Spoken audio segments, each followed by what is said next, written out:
गुरुजी बिस्मिल्लाहिर्रहमानिर्रहीम। उदासी नटेर जोर غواړي چې لږ به دماغ برابر وي نو هله به پوهیږئ والا فلا. وګوره چې علم ان الاحکام الشرعیه دا غده چې اوري چا ویل علامه تفتزانی فرمایلی دي اوري علم ان الاحکام الشرعیه څه بس منها نسي راځي منها ما تستني همیشه دا شرقیت کوله و یار منها ما يتعلق بكيفية العمل وبس يسره وتسمى فرعية وعملية. ومنها ما يتعلق بالاعتقاد ويسمى أصلية وشيء اعتقادية. وده عبارة لدي ده عبارة با لقو كنا هغينا مخي لأولنا بكي خبر ديتا ان الأحكام الشرعية دا اصل کې شرقایت خو بته وای ولتانه په طالب چې باندې پیښ شو کنه نو ته به ونه وای او ته پوښتنه کوي چې د احکام د حکم څه معنی ده. شرقایت استاد وای نو استاد دا طالب ته پوښتنه علاقه پوښتنه طالب جان احکام شریعه چې دي سینې دي سړي نو چې موجود طالب جوړ وای ترجمه کوه خو چې باندې پیښ شو نو بس وای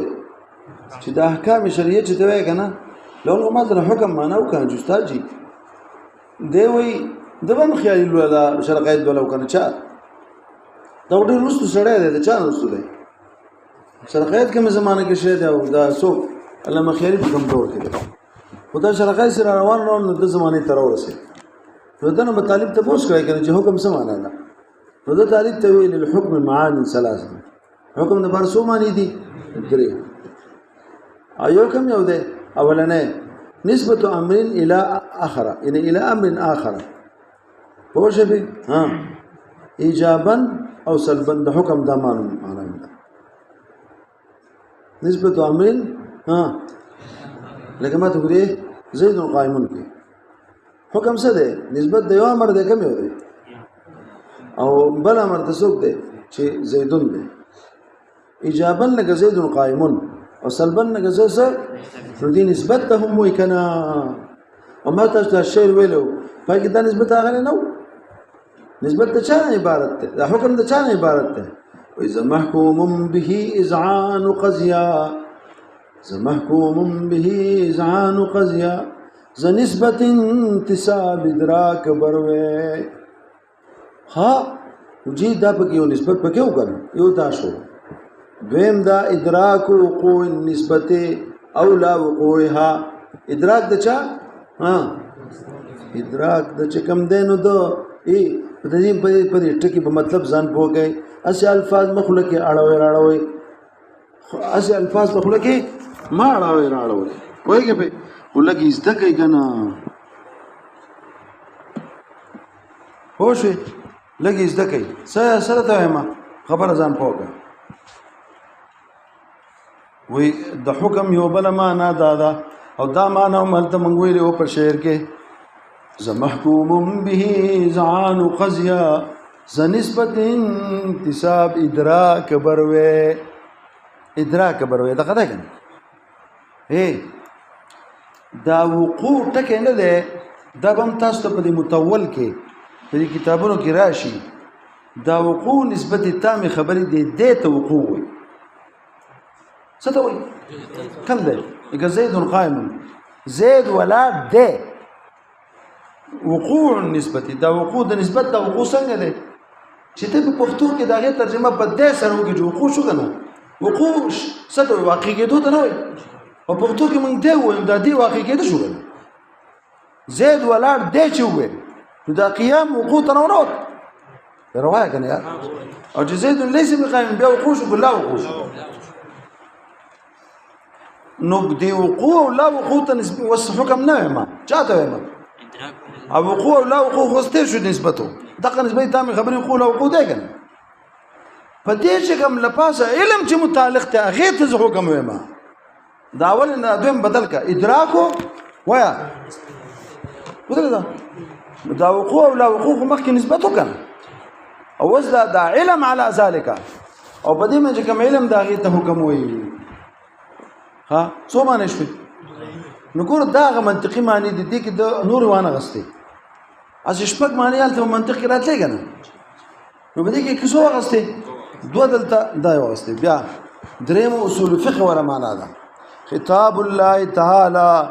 المتعلق بافعال المكلفين اقتضاء وجه ها خطاب د الله تعالی چې هغه متعلق ته په افعال چا مکلف دی خطاب ته چې کوم دی سوی دی ته حکم وي څه کومه ته ګوري خطاب د الله تعالی لکه اقیموا الصلاه واتوا الزکاه دا خطاب د الله تعالی دی خطاب د بل چا دی او چاته دی او د فعل د مکلف ته خطاب الله تعالی چې تعلق دی د فعل د مکلف سره دا صلات او د زکات چور کوي دا صلات او زکات چې دی دا فعل د مکلف نه دی خو یو فعل بدني دی او یو فعل څه دی مالی دی تشوا لکه افعال بیا ځینې د مال سره متعلقي ځینې بدن سره عبادتونه قسمه قسمه دي ځینې مجموعات دوانو وی لکه حج بالاقتضاء والتخيير او هو دا خطاب چې د الله تعالی د فعل د مکلفه پورې متعلق دی نو کله به کرا بالاقتضاء کله بالاقتضاء او کله بسې تخيير سره به کله به شی غواړي او کله به تعالی تخيير درکې چې تا خو خده کې او کنه کې پوښې به دا شو وزګ دغه تاسو را لګه خبره ز تاسو ته کومه لکه دا خطاب څه ته وایي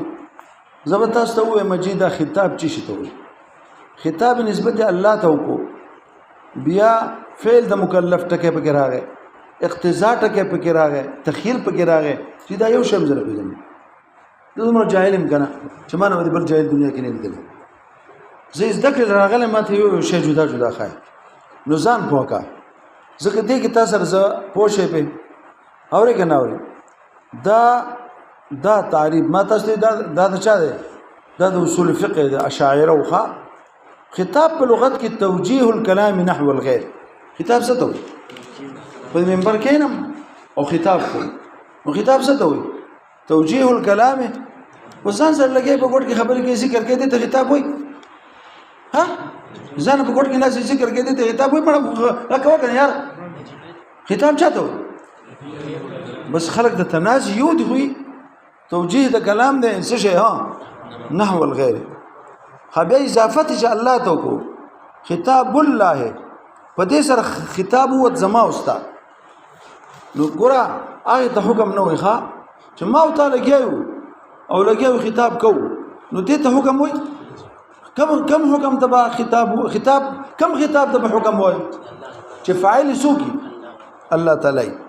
پوښې په او واسما ته ګورا خطاب الله تعالی اوس خطاب ګورو خطاب کم یو دی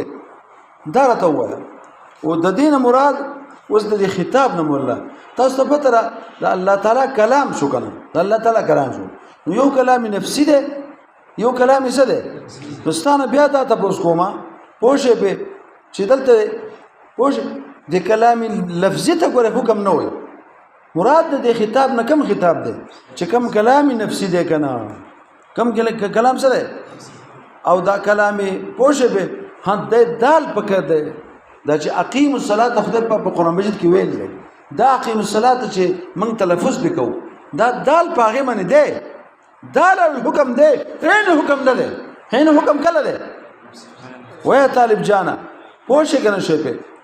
او بیا دلته نامه عبدالحکیم سال کوټی لیکي وای دا خبره سید جرجانی کړلا په حواشیو د چا کې دا زوده کې په حواشیو د چا کې یعنی په چیزی کې په اورې پاغه من جهاشه کړه په دغه باندې نو پای کې لیکل لیکه اوس ما ته ګورځي لنډه دا مراد د خطاب نس شو ها ا کلامي نفسي شو چې دال د پاغه من کسو کلامي لفظي ٹھیک شو پوه شئ کنه شئ اوس زه تا سره خبره کومه د دې خطاب دا خطاب چې دا مراد شو چې کلام څه شو نفسي شو نو تا نه د خطاب دوه تفسیر دي یو ما يقع به التخاطب ما يقع یعنی ما من شانه یعنی چې باغې سره اوس ګوره څه کوه زه د خطاب معنا کومه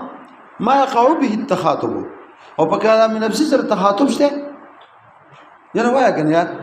د کلام نفسي اقیم او من په اقیم پوه شو کنه چې موږ کوي او الصلاه او زکات من پوه شو کلام نفسي چې دا خو ازلی صفت ازل الله تعالی په ازل کې وکړه نو هغه د خطاب معنا خدا ده تا ته واغس کلام نفسي او خطاب وای ما يقع به التخاطب تا نو چې ما يقع یعنی کنه نو دا خو غیله جوړیږي نو تاسو به یعنی ما من شانه التخاطب د شان نه خو ده کنه یعنی په ازل کې چې وو مخاطب د سر نه خو د شان نه دا نو دا خطاب شو په ازل کې او دغه ته امام اشعری پوښه په اوی حکم قدیم دی او خطاب څه دی پوښه کنه شو دا قدیم دی ٹھیک شو بیا به دا غي تعلق بیا امر او نهي د ټول سره برازي اوري کنه اوري ځان په خبره باندې پوهه زه تاسو خبره کوم جی نو که د خطاب ترجمه اول ما 50 سره وکړه ما يقع به التخاطب ٹھیک شو یا د کلام او د خطاب ترجمه بل وکړه یعنی یا اب کنه پوښه په د خطاب بل ترجمه وکړه یو د خطاب ترجمه څو کړم بیا موږ سم کو واپس څنګه یعنی ما من شانی د شان دا غي دا ده کنه پوښه او یای ترجمه دی یای تفسیر د خطاب بل شان دی وکړه الكلام الذي قصد منه افهام من هو متهيئ لفهمه دا ګوره دا اوس ازلیل نور ځخه د خطاب نه بل باندې وکړه وختي مې د خطاب ګاو معنا کړی و اوس د خطاب دا معنا وکړه پوه د خطاب بل معنا وکړه چې شو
یو د خطاب دا معنا ده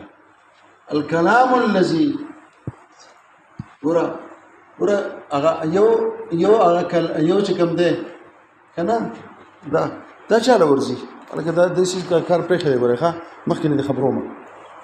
خو دې خبره کې ګورم مزه چل ولنه پیژنم مال به قلم پکای او چې به سبا قلم نه کنه او ته قلم ته چې دا ختم نه نه ته مخکې بزن تیار اوسې ته ته مې لاشه احسان بوګونه څنګه نه دغه راوړي شی راوړي اینه با سیم راوړي ته ته مې قلم شته سره بل ها ځان دې ځان لا وته ویلې چاپه په واچو هر چا چوړل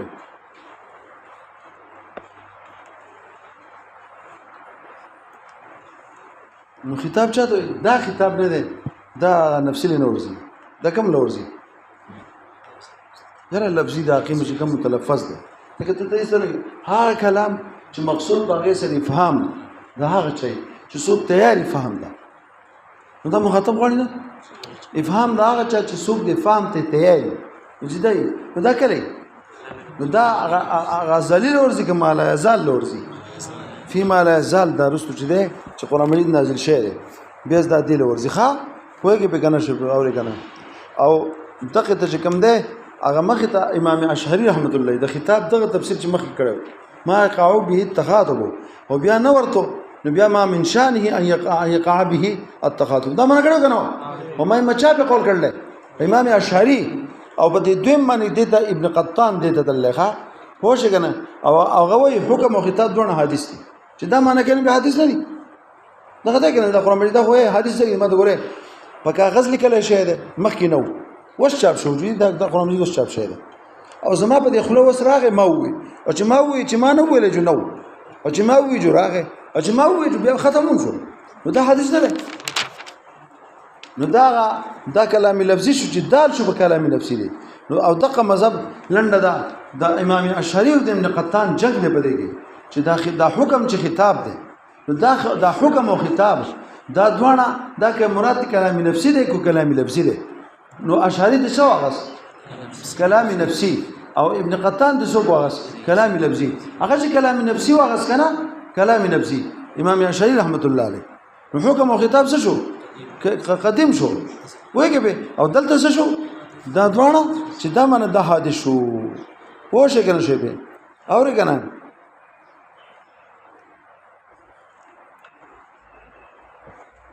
حاجی وبلا معنا ده الخطاب ما خطب به الخطاب ها ځان پوهه یعنی دې ترجمه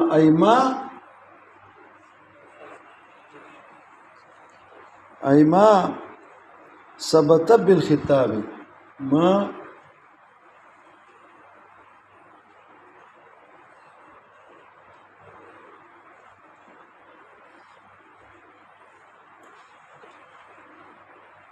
ما خطب به زمانه ما ثبت دا بیا اثر دی دا اثر د خطاب شو نو بیا ګوره یو ایجاب د منځ دی یو وجوب د منځ دی سوچونه دي یو ایجاب د منځ دی یو څوک دی وجوب د منځ دی ایجاب فعل د واجب دی وجوب د منځ د وجوب صفت د صلات دی او دا اثر دی د ایجاب چې ایجاب راغی نو وجوب راغی کنه ایجاب چې وشو نو په ما ته واجب نشو نو دا چې دا وسنه چې معنا کوم کنه وایي خبره باندې پوره شو دا شو نو دا اثر مرتبه لکه وجوب د صلات شو پوه شئ په نو بیا مراد د حکم نه بیا څه شي ما هغه وجوب حکمه به چې باغی سره حکم کړی شه ده حکم نه به حکم لغوي معنی بس ما یعنی دا خطاب ګره د حکم تفسیر موږ په خطاب سره وکړو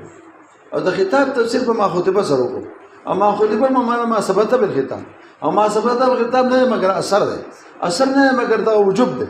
نو بیا د حکم زمانہ یعنی هغه شی چې حکم باغی شی نو حکم په وجوب شی نه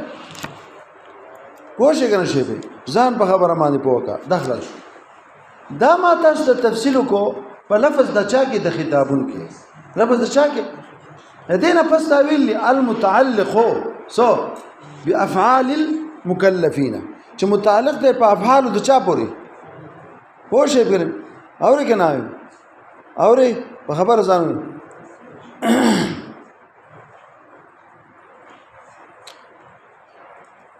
اورې کنه اورې دغه به وکړو چې چونکه دلته موږ داسې وایو نو مړ قلم نشته نو المتعلق به افعال المكلفين دا افعال جمع نه او جمع چې مضاف شي استغراق پیدا کوي کنه او به خدای یعنی دا واجب فعل د الله دا خطاب به متعلق بچا پوری په تمام افعال پوری بچا پوری په تمام افعال د چا پوری مکلفین پوری او دلته عبد الحکیم سالکوټی داسې وایي ومعنى تعلقه بافعال المكلفين تعلقه بفعل من افعالهم په تمام پوری نه اگر چې جمع مفید استغراق دا خودلته د تمام نالم څومره عالم په یو فعل پوری د افعال د چانه اورې پوه شئ کنه شی او کنه نو بیا هو الا لم يوجد حكم اصلا یو حکم په دنیا کې اصلاح خطاب تعلق بجميع افعال دا خطاب چې راشي دا په جميع افعال پورې متعلق یره خطاب چې راشه اقیموا الصلاه دا جميع افعال لیکو یو فعل خاص دی ها نو خطاب د الله تعالی په تمام افعال پورې متعلقي دا ممکنه ده نو یاد ساته دلته د دینه با ساخله پوښښ کنه شي په یعنی بفعل من افعالهم لا بجميع افعالهم على ما يوهم اضافه الجمع من الاستغراق لکه اضافه الجمع استغراق تاخذ لفظ جميع فائده کوي دا بدلته نه لخوا دا بدلته سبا اخلي دینه بفعل من افعالهم ولا كان پوښښ الا لم يهز اصلاح خطاب دي خطاب نشي تعلق بجميع الافعال پوښښ کنه شي په ها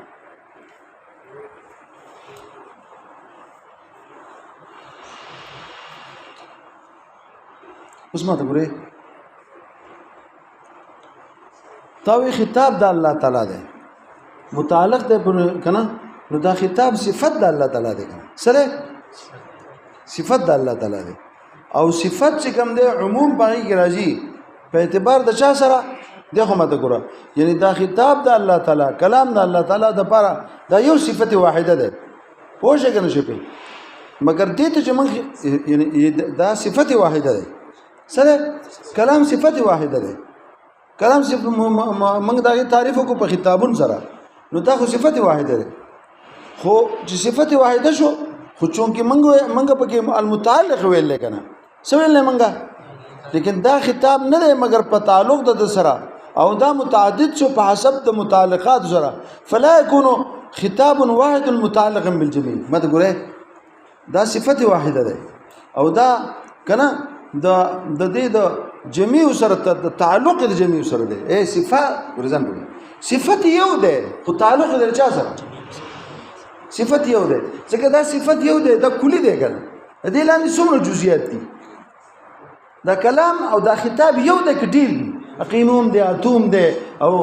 یا لو کتب علیکم الصيام او یا لو کتب فلان او صيغه د امر څومره ډیر شي نو خطاب خو صفت واحده شو کنه خو تعلق د چا سره شو ها د جميع سره ته نو په اعتبار د تعلق سره په دې کې کثرت راغی په اعتبار د چا سره د تعلق سره دې کثرت راغی خو شي کنه شي او اوس ما ته ګوره اوس بل ځای دراش دا خو دین وړه طيب افعال د مکلفین ګوري تعلق به چا ګوري افعال د کلمه پوښښ کنه شي نو ګوره څه کومه ده ماته نور څه خبرې ماته معلومه دي یو فعل د مکلف ته یو احوال د ذات دي یو صفات دي یو تنزیهات دي ځان بګم المتعلق بافعال المکلفین ګوره هر یو ته حکم نه وي ځینې خبرې د څه خبر کلام دی چې د الله تعالی د ذات سره تعلق ساتي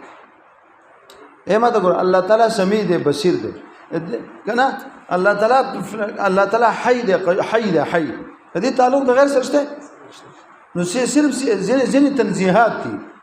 ځینې صفات الذات دي ځینې احوال دي ځینې سدي او یعنی صفات مراد احوال نه صفات سلبیه دي نو تنزیهات دي صفات سلبیه دي صفات الذات دي هغه ته خطاب نه وي هغه ته سره وي حکم نه وي حکم مونږ کې چاته وایو خطاب د الله تعالی دی چې متعلق دی په فعل مکلف پورې او کوم چې صفات د ذات دي داغه د فعل د مکلف سره سکارته الله تعالی ليس بعرض ليس بجسم ليس بمتحيز ليس مركب دې ته مونږ حکم وایو ولې امن خو حکم وایو چاته خطاب د الله تعالی دی چې متعلق دی تر فعل د مکلف پورې او دا فعل د مکلف متعلق دی کو د خپل ځان خبره خدای پاک کوي چې سم یا تنزیهات شو دا دې وجنا چې دا خبره وکړه چې المتعلق بافعال المكلفين نو په دې سره څوک واته هغه صفات د باری تعالی په قران مجید کې راغلي دي هغه ته حکم نه وي هغه ته حکم نه وي دا دې شو مستخرج شو وستا مخکې سوې المتعلق بافعال په دې پوه شوي پټ کې سوې ته وي دا حکم به موږ چاته وایو کتاب ته وایو خو کله کوم تعلق چې چا سره د فلم کچرته د آیاتونه قرآن مجید کې راغلي چې داغه تعلق د فعل د مکلف سره نه ده لکه مسوک صفات د ذات د واجب یا تنزیهات د واجب دا څه دي دې ته موږ حکم نه وایو وجه تا بس عبارت ته اقتزاء بالاقتزاء دغه دی کنه بیا بالاقتزاء والتخيير د اقتزاء د لاندې زو پنځه خبرې راولم کله به اقتزاء د چا د فعل کله به اقتزاء د ترک وای کنه یار کله به اقتزاء د چي کله به اقتزاء د چي ګوره اقتزاء خو طلب ته وای کنه څه ته وای یا به طلب الفعل او یا به طلب السي ترکی نو چې طلب د فعل خو محل منع عن الترک جو هغه ایجاب شو پوه شي کړی شي په او یا به طلب د ترکی سره د منع د فعل نه نو هغه تحریم شو یا به طلب د فعلی پوه شي په بدونه نو هغه ندب شو یا به طلب د ترکی بدونها کرات شو ګورځان په پوګي ټاکري پوه شو ځان په پوګا ګور اقتضاء ته وای طلب ته نو اوس طلب شو خو طلب شو یا د فعل یا د ترک ایتانا طلب شي د فعل د منځ طلب د چا د منځ چې فعل د کوا او د غلا طلب د شی د ترک شي دی مې کوا نو کله به طلب د ترکی فعلی کله به د ترکی خو کله به طلب د فعلی خو د بل شي اور هغه مقابل چې کوم دی د مقابل د فعل سوکی ترکی نو مقابل د مز چې مز د یو فعل د منځ دی او یو څه شی دی مال منع عن الترک مون څنګه د رشتہ د مسبقین د سلو رکعت فرض طلب د فعل دی کنه سره د منع عن الترک نه چې پرې دی به نه کوره پرې دی به څه او چې طلب یې د فعل چې کوا او منع د ترک نه نه دي ته سوې بیا نو دوی نو دوی زده کو نو دوی سره لکه د چاش ساخ موز څه شو دا سره ولې نو دوی دا طلب د فعل دی کنه حدیث کې راغلی دا موږ کې دومره ثواب ملي دا طلب نشو طلب شو کنه شو او سره د چانه ها د ترک نه منع ده که ترک دی وکړو نو منع ترک موکا کو ترک دی وکړو او که د ترک نه منع وي چې پرې دی به نه ګوره بیا خو فرض شو بیا به صاحب مو سو فرض وو ها او که چرته به طلب د چاو اوس بل طرف تراشه طلب د ترکو او د ترک مقابل سره ها سره د منع د فعل نه لکه غلا شو غلا څنګه ده طلب د ترک دی کړه سره د منع د چانه د فعل نه چې فعل به نه کوي ګوره نو دا شی شو دا تحریم شو او چې صحیح او چې وبدون ذالک سره د چا ها د منع چا د فعل نه د منع د فعل نه پکې نه و دا کراهت شو دا شی شو نو سوجن لاړو په اقتضا کې مسوجن نه نشته او تخییر دی ته وای چې دوه طرفه برابرۍ نو دا اباحت شو نو او دغه پنځه حکمونه دي نو کم وجوب فرضیت یو شو او بل څه شو او بیا نو د خوا کې بل تحریم شو بل کراهت شو او بل څه شو چې دوه مباح دي سره مباح دي نو پنځه حکم احکام الهی دي پنځه پکې راغلي وبالاقتضاء کې سلور رالو او په تخیر کې اور هغه کل وجوب والاباحه ونحوهما مستقيم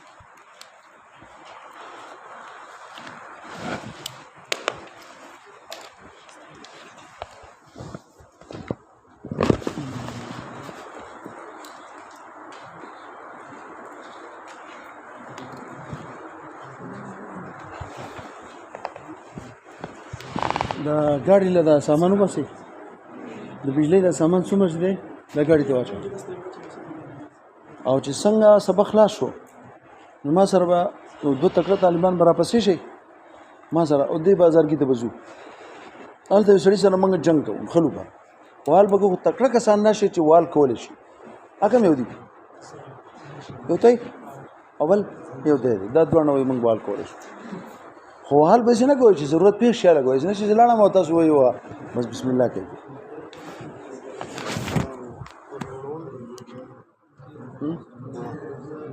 ولې